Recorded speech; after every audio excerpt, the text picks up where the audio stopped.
Oh, Susie. Susie. This is Susan Armantrout, teary and broken, all because the detective here played a clever emotional trick and she fell right into it. On December 16th, 2018, Susan's husband, Aaron, was reported missing. The very next day, Susan sat across from a detective handcuffed. With all fingers pointing at her, she has quite a story to tell. And then what he does is he grabs me real hard, like usually around the shoulders, and he'll, like, because he's picks you up? Yeah, and he'll throw me. Gotcha. And there's her naive son, blindly following her, walking straight into the trap, only to reveal the truth in a strange twist. When I came in at 3, he was in the kitchen eating. This won't hold water because he's already dead at that time. This is. Yes. Behind closed doors of their Phelps County home in Missouri, Aaron and Susan Armantrout's marriage had grown dangerously unstable. Loved ones described a relationship filled with threats and escalating violence. Aaron had even confided that he feared Susan might kill him.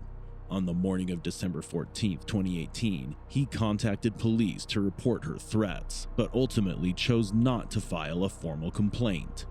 Later that evening, he failed to show up for a meeting with his sister. Alarmed, his family went to check on him the next morning. They found that Aaron and his BMW were missing. The house was eerily silent and reeked of bleach. Fearing foul play, the family immediately contacted the sheriff. 2 days later, on December 16th, Susan was found hiding at an acquaintance's home in Bonne Terre. She was taken to the St. Genevieve County Sheriff's Office for questioning, and the moment she stepped into the interrogation room, the drama began. All right, if you'd like to have a seat, yeah, right there, that'd be fine. I'll be right out here. We'll wait. The guy that's going to come talk to you, and he's right here. Susan, this is Lieutenant White. Hi, Susan.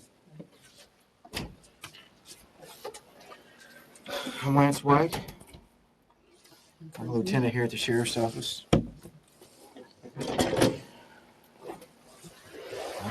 I've been looking for you for a little bit.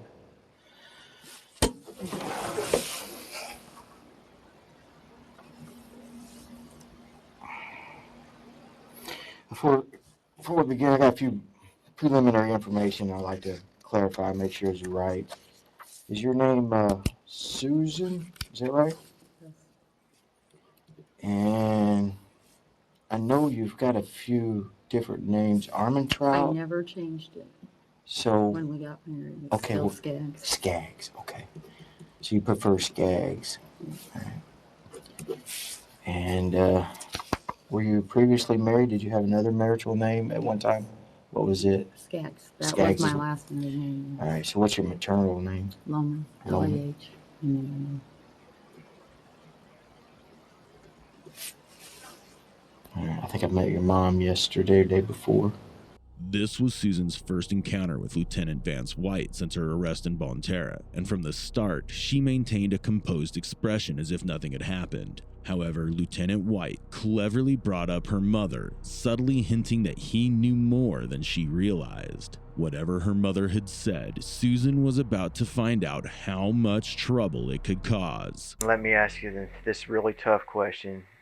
Do you think she might have done something to, is it Aaron? With that look on your face, I'm guessing that's a yes. It's not a yes, but it's not a no. I understand, ma'am. I mean, I've heard her over and over say, I'm going to kill that son. I'll stab him in his sleep, and I've heard that, Okay. like, quite a bit. Susan's mother's words do little to support her innocence. In fact, they suggest quite the opposite. However, her testimony alone isn't enough to put Susan behind bars. To do that, detectives must first find Aaron's body. Now it's time to see whether Susan will help them uncover where her beloved husband is resting, or take the secret to the grave. So, obviously, the reason we were looking for you, the reason you're here right now, is we received information, and we received quite a bit of information about some things that's happened between you and Aaron's no longer here. That's the reason we'd like to talk to you. Before I begin to talk to you, I'd like to advise you of your rights, okay? I'm not saying nothing without an attorney. Without an attorney? All right. I'm actually going to be... You know what? I really don't need to say anything further. If you will, just hold still, and we'll be back.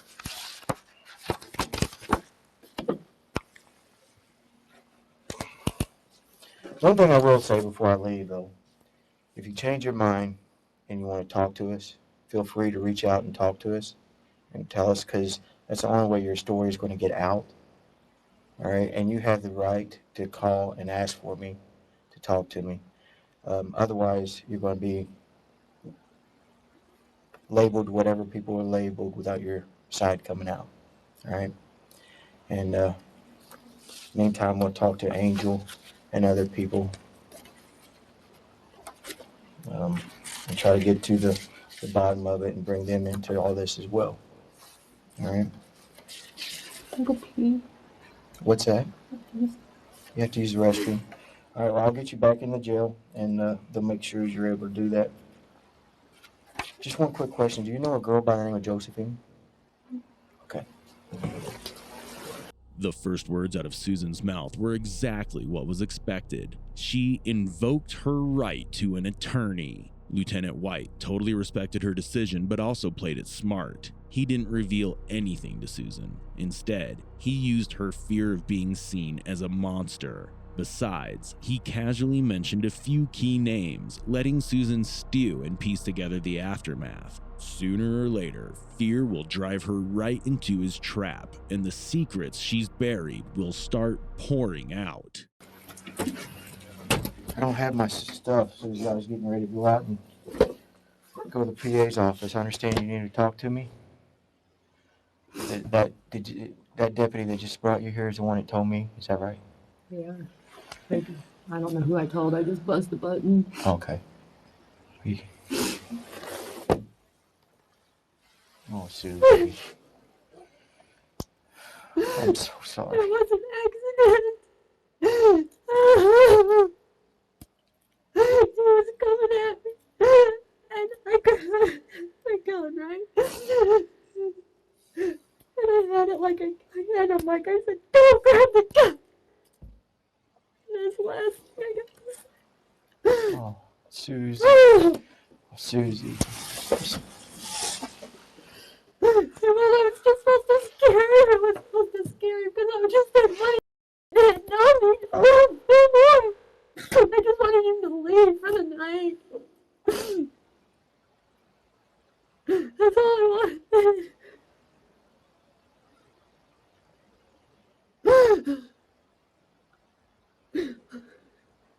And then I fucking I panicked. And I tried to get my friend Angel out there, you know. And I'm like, I'm just gonna go stay the night with you. And she said, okay. Well, she kept calling me, and I'm just like, my truck stuck in 4 Low. You know. And I tried. It don't work like it does on TV. That's funny. And gave up, walked out of the house, and he wasn't supposed to die. He wasn't supposed to die. I just wanted to scare him. I'm so...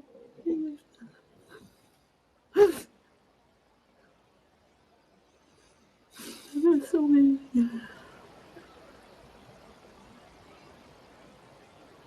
I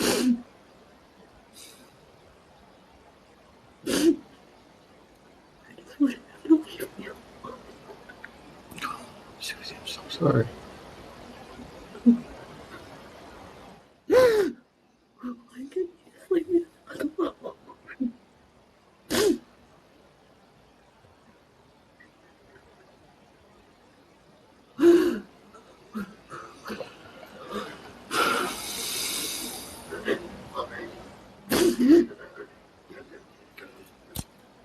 Well, since you told me that there was an accident and everything, I'd like to help you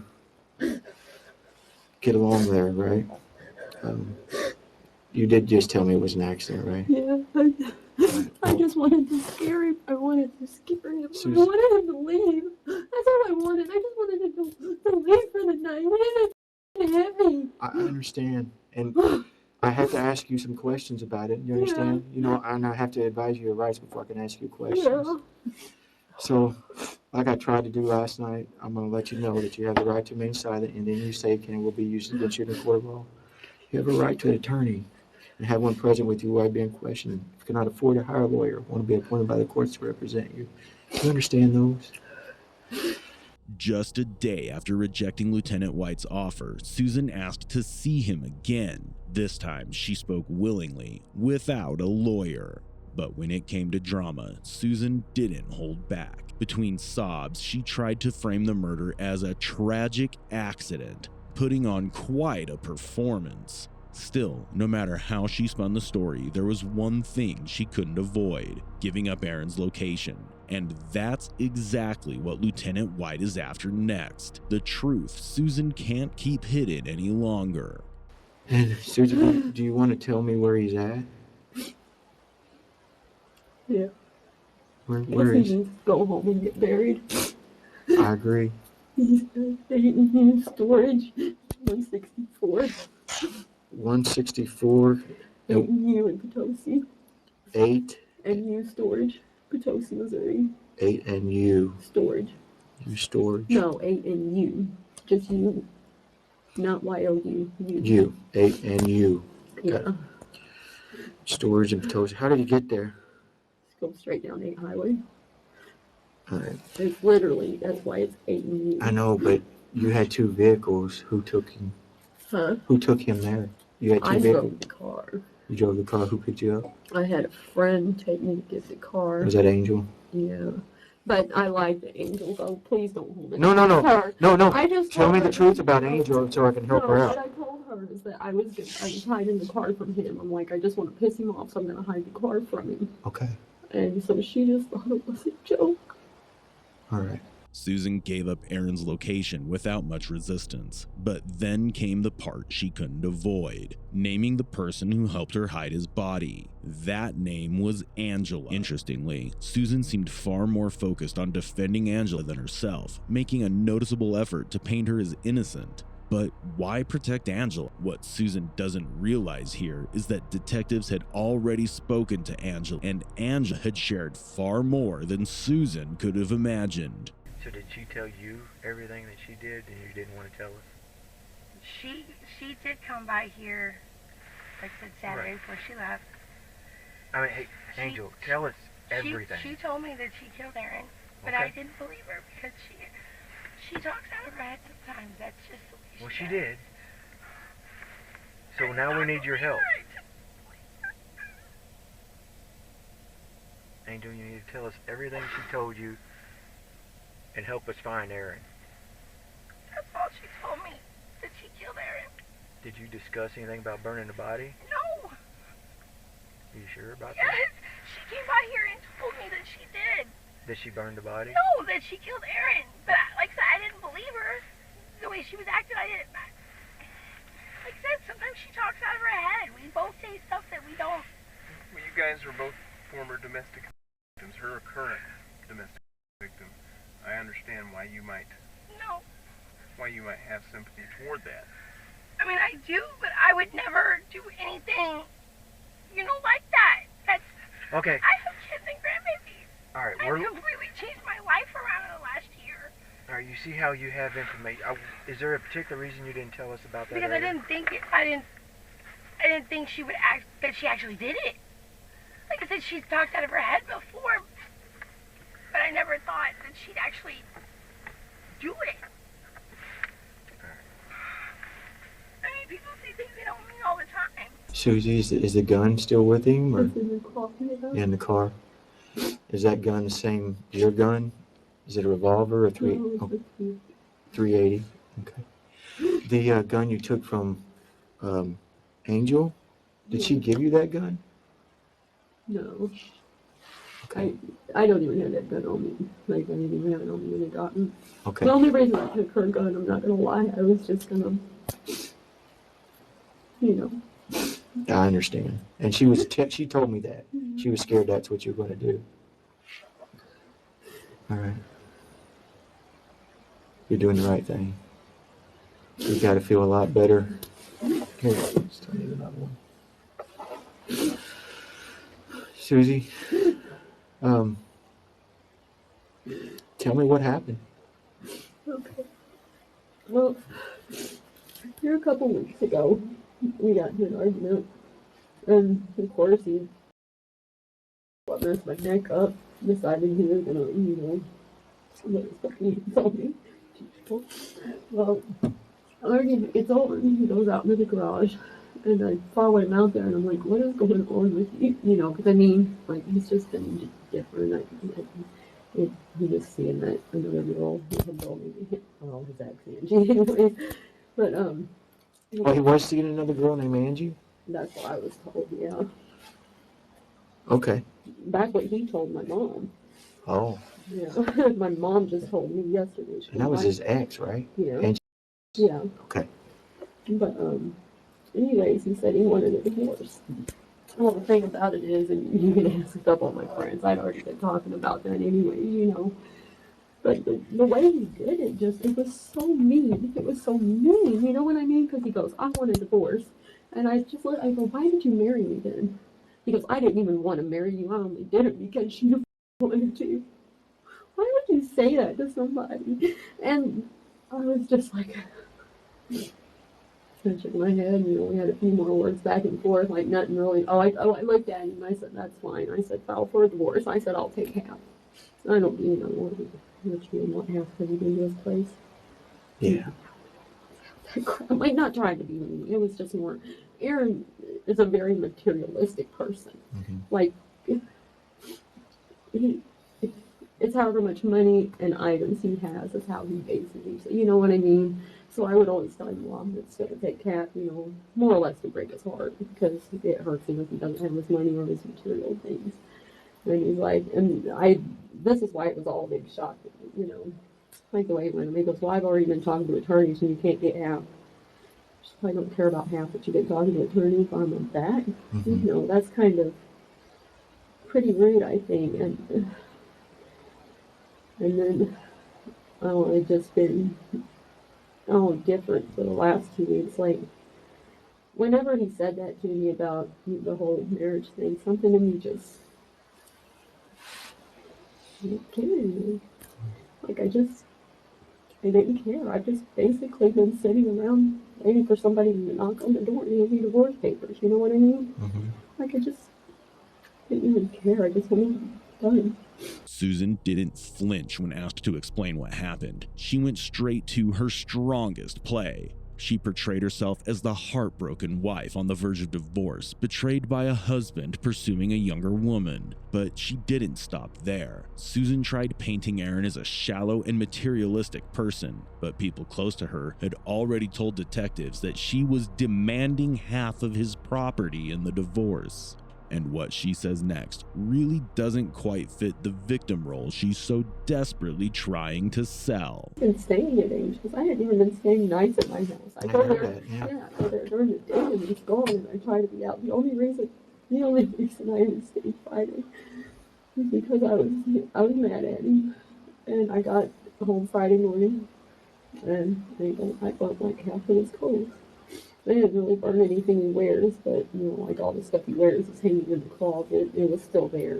Okay. I just took a bunch of shirts, like a Bonne Terre dresses or something that was tall dresses, and I burned them just to piss him off because we was arguing, on Facebook, just Messenger, and I'm just like, I said, yeah, we're gonna have a surprise for you when you get home. And he didn't even notice them, so like right before the fight.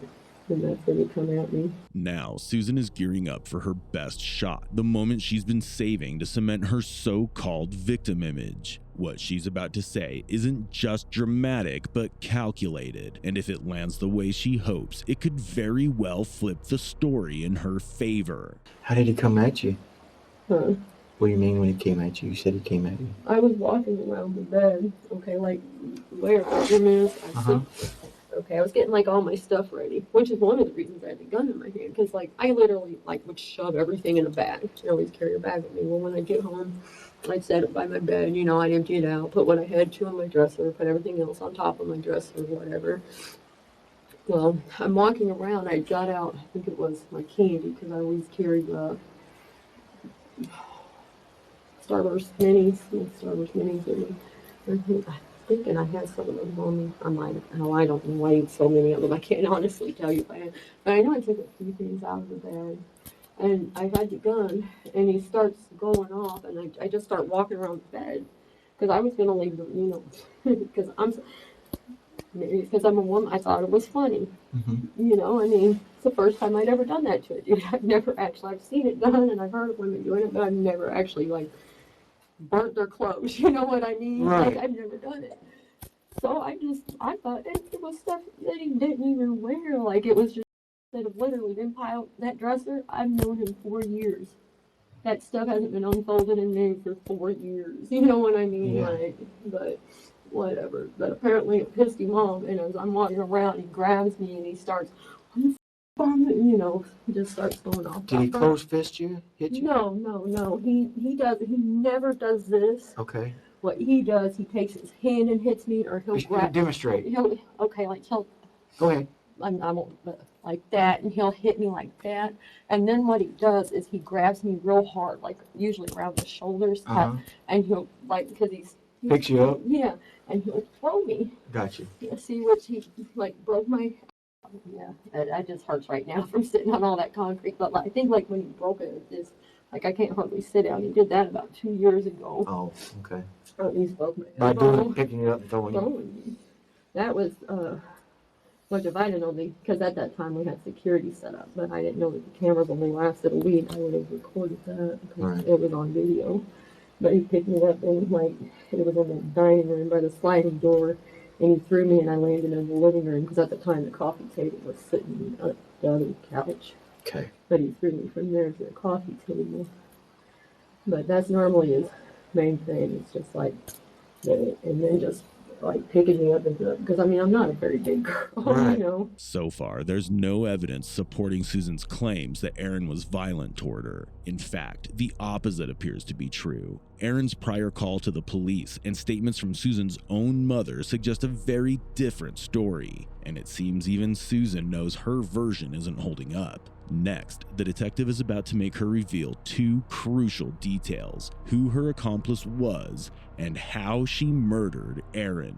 That happens, and what happens after the altercation? It's so, I've always heard people talk about like, and I always thought they were stupid, like, oh yeah, how can you not really, you know, it really is like, you know, it's like everything just stops. It just stops, you know what I mean? Like, it's weird. I said, don't touch the gun, because, you know, I knew that and I don't know why I never do that. I hardly even carry a weapon, and I never even carry, you know what I mean? Like, I don't even know why I did it. Why would I do that? Don't touch that. So he was trying to get the gun from you?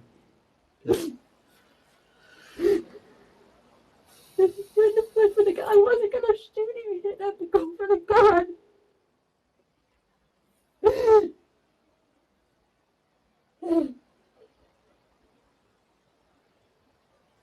didn't have to go for it. He thinks he. Where was he shot? Was it in the chest or? No, I think in the head. It had to have been in the head. Okay. Because all the blood was picked up. Okay. Okay. And I'm guessing. Because when he said that, like, I said, don't, you know, and then, like, just the pop, and, like, it was literally just, like, a flash of light in my eyes, and all I could do, and just, like, standing there, like, I didn't even know what to say, and he just goes, Oh, he grabbed his and then head? it drops. Yeah, like, So he was able to grab his head. yeah. Okay. He goes, like, and he's just kind of looking at me, and then he, I'm like, All right.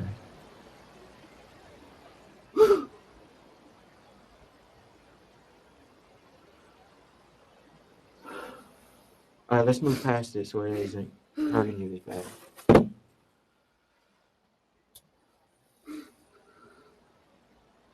Susie, I'm worried about you. Please sit here. And you're reliving this right now. I understand that.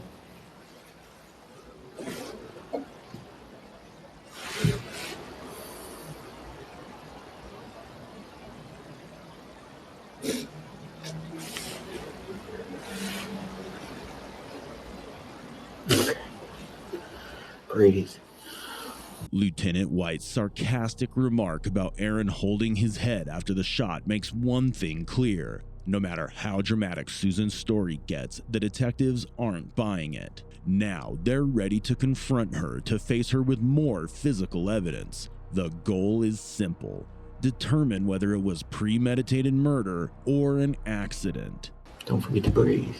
So he collapses, I'm presuming right there where the bleach is all at? yeah, that's actually not bleach. It's, well, I mean, I don't know, some kind of pool cleaner, because I had to clear out that house. I didn't know it was that strong.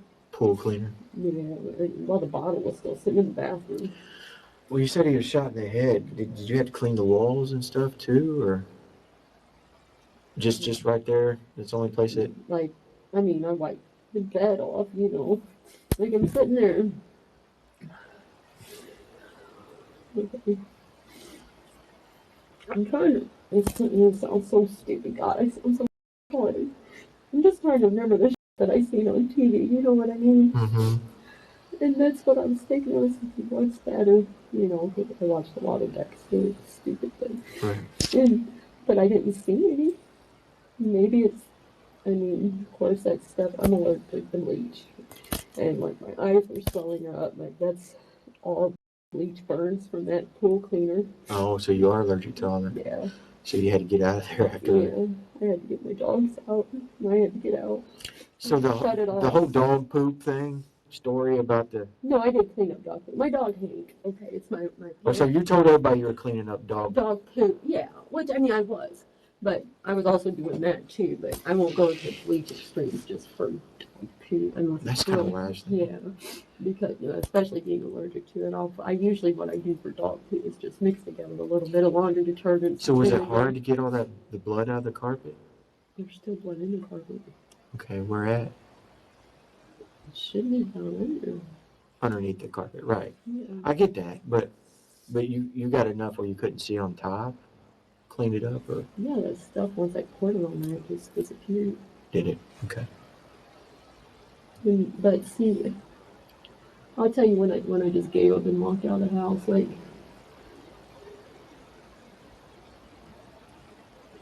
Every time you.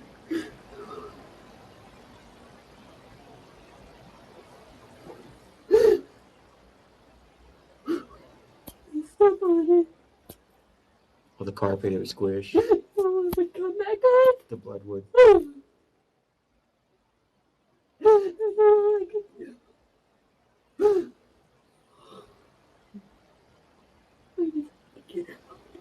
Here, Susan describes Aaron's reaction when she burned his clothes, but what she doesn't realize is that all the tears and theatrics she's poured into her story are pointless. Her performance is already unraveling. Because of her precious alibi, Angela, the very person she's been trying so hard to protect, has already given detectives a completely different version of events. Next, Detective White is about to present something even more irrefutable. Who helped you get him out of the house?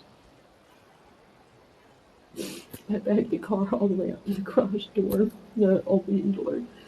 I dragged him out that way. Okay. Was he bleeding the whole way? You had to clean all that up as well? What did you do with all the towels and stuff? They're in the shed. They're in the shed as well? Yeah. It's Okay. all there in bags.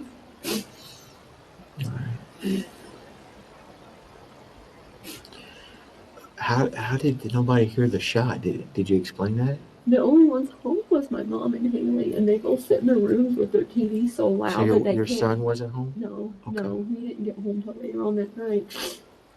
But see, this happened around 6 in the evening. Oh, it was early then. Yeah, that's why my son kept saying, well, I heard him or getting up and down getting food. How'd you even get... Right. I mean, I couldn't exactly sit and argue with my son at that particular moment, but I just didn't understand how he heard him when he wasn't, you know. I think what he was hearing was probably the cat, because when I got back that morning, because I come back from Angels about 7:30 that morning, my cat, or no, it was my niece's cat, so it was the gray cat, was stuck in the laundry room area. And I think that's what he was hearing, was like that cat. Oh, they took that. Oh, okay, now I gotta get that. I thought they took it out. That's why it's irritating me. Oh, the nose ring? Yeah, it's gotta be like, they're supposed to get the nurse to, Get because it the way out. it's put on, it's. Yeah. They'll work on that. Who else knows the truth about all this? Was there somebody in Bonne Terre you told all about? Did you tell somebody in Bonne Terre about all this stuff? Did I tell somebody in Bonne Terre? Mm-hmm. Well, I guess if she already said that I said, then I mean, I just didn't want to drag her in, you know what I mean? She's in it. Okay. So Yeah. why did you tell her everything was going on? Because she's my best friend and I just needed someone to Talk. I needed someone to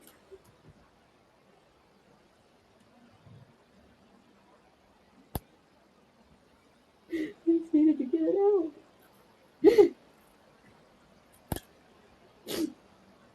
Every store I stopped at yesterday, I know.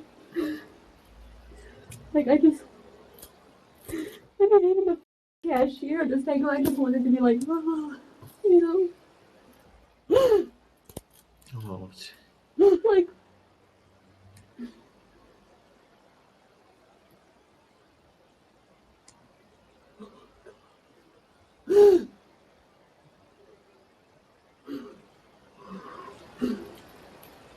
did you get to talk to your son any at all? It's Anthony, right? yeah, like, no, I don't think I did. I honestly don't remember.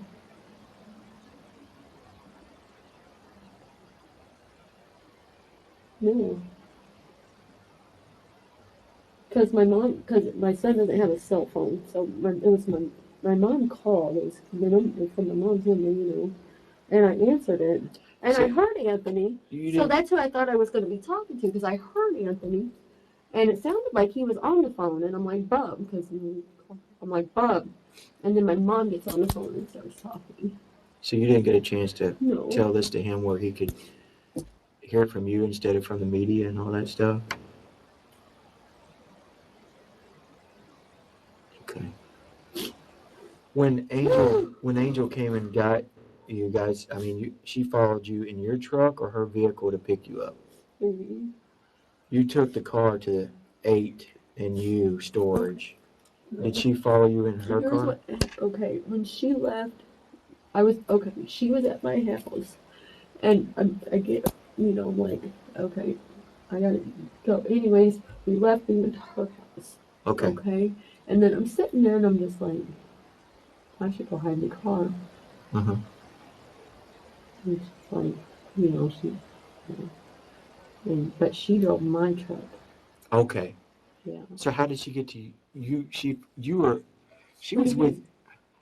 So when I told her we should go hide the car, he got in my truck, drove over to the house. I got in the car. Oh. And then she followed me. In your truck. Yeah. Now that makes sense. Yeah. So I was confused. I couldn't figure out how that worked. Yeah, I was no, but you know, you have to pick her car. Like, That makes a lot more sense. Yeah. All right. I was lost there. Yeah, we rode over to my house together in my truck. Okay. And then I let her drive the truck. I'm like, well, here, you drive the truck. You know, it's already warmed up. Because I guess her car doesn't have heat. And so, I didn't want to take her car. when you parked it in the storage area, did she help get the bag of trash out, or? No, she never even got out of the truck. Just stayed in the truck, okay. She's like I am. She stays cold constantly. She had that lap band surgery, so she doesn't get as many nutrients as she should, I guess. Yeah. And so she stays like cold. False Yeah. constantly. What else am I missing? Is there something that we need to discuss? You know, If there's something you need to bring up to me, just bring it up, because I don't know. I'm trying to. By now, detectives already knew the truth. Angela and Susan's son, Anthony, had played a role in executing the plan, so when Susan fumbles to cover for them, it only makes her look weaker. To her dismay, detectives are about to speak with Anthony next. But before that happens, Lieutenant White has one more trick up his sleeve, and he's about to use it to squeeze even more out of Susan. we've already discussed most of it. Is if there's something else. You've painted a pretty big picture of how it all happened and everything. And the most significant thing in your mind of why and how this happened would be most important to talk about now. I mean, if, I wait for the gun. I don't know why,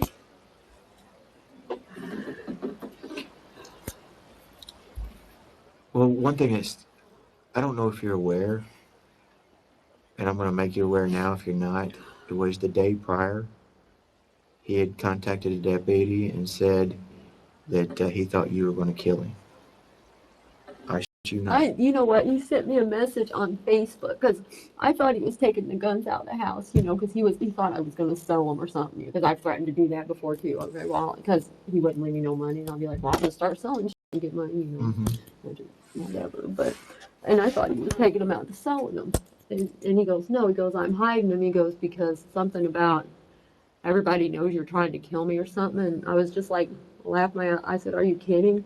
I said, you need to quit with these lies there. And I said, you're making these lies the new truth. I said, these lies are your truth now. And I said, it's getting ridiculous. And you said something like that on Facebook. Yeah. But in all honesty, I'm not going to lie. I wouldn't drink the tea he brought me home. He was bringing home tea. Cut my hip like 3 weeks ago, and it's still not healed. Right. But he would bring me home usually either a tea or a Mountain Dew from the truck stop every day, and I got to the point I wouldn't even drink it no more, because when he started saying that to me, it started getting me thinking, you know what I mean? Like, right. But I mean, not like to that extent. I just wouldn't drink the tea. Right. Was there your mom told me something about an episode that happened this last fall at Lake Hanna and gunplay and stuff like that. You know what I'm talking about? You guys had an altercation out there in front of some kids and... Oh, no, we got into... Okay, here's the thing. I don't know why this... Maybe I need to see a freaking mental expert on this, but red roses, I hate red roses. I hate them. I don't know why, but they send me into, like... It's when they're given to me. Like, they send me into a fury. I've never had a bad experience with them, so I don't know why. I just don't like red roses. And I always tell every guy I date, do not get anything but a red rose. I don't care if you go out and pick those freaking, little daisy things, just no red roses. Well, he got me a red rose. Okay. Well, I was babysitting my Felicia's kids, my cousin, and then I had my niece with me. And my niece and the oldest of Felicia's 4 was in the truck. I walked back to the truck to talk to them while he's in at Walmart, and I see the red rose, and I go, and I look at my niece, Kendall. I said, Kendall, I said, do me a favor. I said, because I don't want to fight with him tonight. I said, tell him just to throw that rose out the window on his way out there. I said, I'm telling him just throw it away. I said, when he gets out there, he straight up walks up to me and just hands it to me. And I just burnt it. We got into a fight later on about that, but I don't see how that had anything to do with the gun. I was told that a gun was taken out of your hand and stuff like that. I don't know. Yeah, and at one point in time, I think your son said there was a gunshot or something went off, or during a wrestling match over a gun. I'm not sure. Does that ring a bell with him? Until now, Susan had no idea that Aaron had gone to the police just a day before his death to report her threats. With her very own mother's damning statement added to the mix, the cracks in her story become impossible to ignore. Realizing the walls are closing in, Susan starts repeating herself, frantically trying to patch the damage she's already done. But it's too late. The story's fallen apart, and what Lieutenant White is about to reveal next is the final nail in her coffin. So talking to your mother and your niece, and Angel. All three of them told me they had heard you numerous times saying, I'm going to kill him, or even plotting jokingly sometimes about killing him and stuff like that. Is that true? I would tell him, I'd be like, well, I ought to just kill you. You know what I mean? What- But then I would look at him and I'd say, you know what? I'm not going to do that. I'm going to keep you alive. You're going to suffer with me the rest of your life. One particular thing, I can't remember if it was your mom or Angel told me, I think it was your mom, about you look at him square and says, I now know I've been plotting for a while about how to kill you. And you said it in a joking manner or something like that. This one bullet that you had in your gun. Do you remember anything like that? Okay. No, Well, that's what was told me. not even close. Something about the reason you keep that one bullet in your gun. And I don't That one bullet has been in my gun since the last time we shot my gun. Okay. Like, I mean, it. Well, that's why I asked Because these that's things. Anthony asked me, what was it? A week or two ago. Uh-huh. He goes, can we take the 380, Mhm. the 9, and the AR out in target practice? I go ask, because I always made him ask Aaron about the 9 and the AR, you know. Right. I said, go ask Aaron about those. I said, you're not shooting mine. I said, I got one damn bullet left unless you're going to go buy some bullets. Gotcha. And So he you- never went and bought bullets, so. You saved that one. Is that the same bullet that went into Aaron? So that gun didn't have any other bullets other than that one? No, like I said, we stood outside, and you know, because that's when we got it down to that one bullet. That's the first time I've shot that gun since I've had it. Because ever since, like I said, Luke, it's not that I was scared of guns. I just didn't feel comfortable, I guess you could say. I didn't know how I would react. You know what I mean? Mm-hmm. And that's what I said. I shot off like 3 or 4 and I just handed it back to Aaron, and I'm like, here, because I don't even think I was close to on target. Is there anything that you think of that I should absolutely know about this whole situation?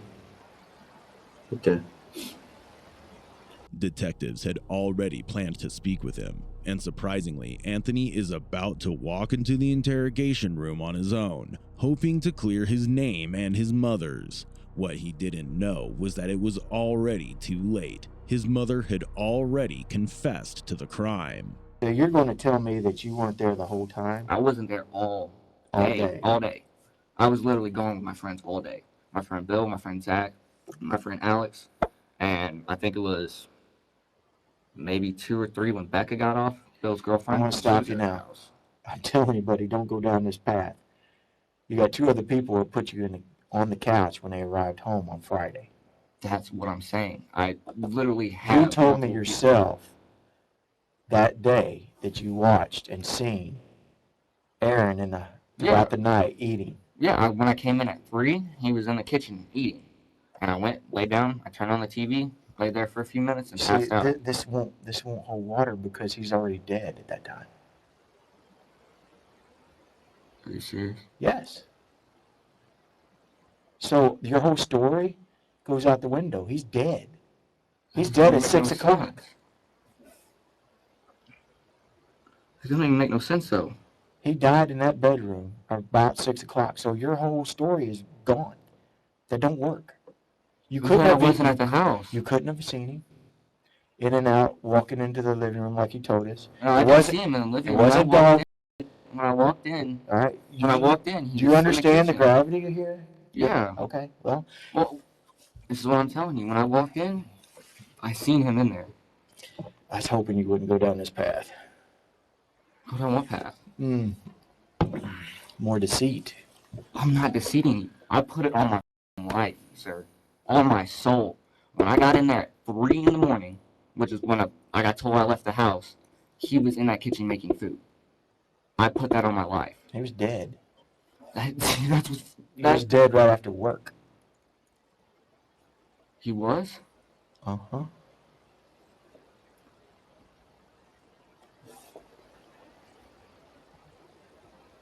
Anthony walked into the interrogation room confident, trapped in the illusion that he could lie his way out. But Lieutenant White didn't waste a second before bursting that bubble, hitting him with the cold truth his mother had already laid out. Still, blood runs thick, and Anthony proved it by clinging to his mother's defense. Instead of telling the truth, he's going to come up with fake alibis. But lies come with consequences, and for Anthony, they're about to hit hard.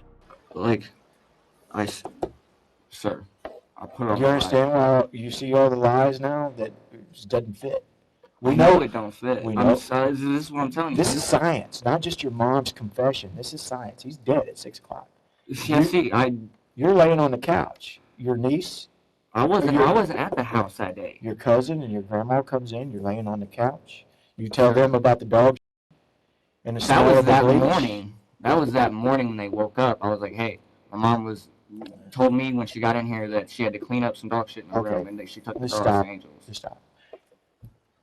The 100% truth is the only thing that's going to help you now. This is the 100% truth. Right. I even got people I was at Bill's house all night. Let me tell you about friends. When it happens, when it hits the fan, they're going to leave you in the dust. So if you're trying to use an alibi with them, it was once the shit hits the fan, they're going to leave you stranded. Well, I promise that's what's going to show up to be, is I was there. If that's what you're banking on, you're banking on something that is not reliable.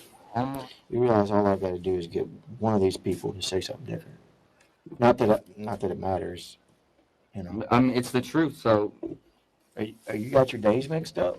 No, I do not got my days mixed up, because after that night, that morning when we woke up, when my mom came in and told me the story about the dog on the carpet and all that, not even an hour or so after she left was when the cops pulled up, when the first sheriff pulled up and knocked on the door, and I was going to answer the door. And he asked me, where's Aaron? And I'm like, I haven't seen him since last night. Then I'm pretty sure he asked where my mom was.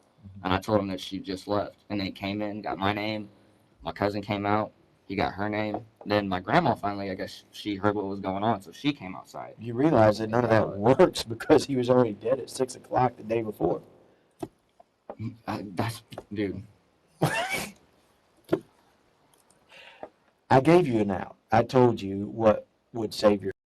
You're right. Yeah, but I'm not going to tell you a lie just so No. I don't want to lie. Ever do I want to lie. Well, I'm telling you the truth, and you're calling me a liar, though. You are a liar. I'm not. This is not even possible. The things that you were saying are not even possible.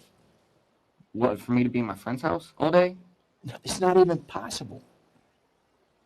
He wasn't alive, and you seen him.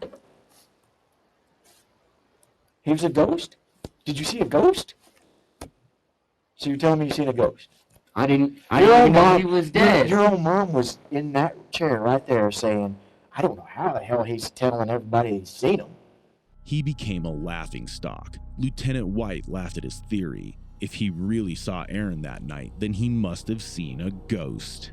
Anthony and Angela faced charges for their roles in covering up Aaron's death, abandoning a corpse, and tampering with evidence. Anthony accepted a plea deal, which landed him behind bars for only 254 days. As for Susan, she was convicted of Aaron's murder and received a life sentence with no chance of parole.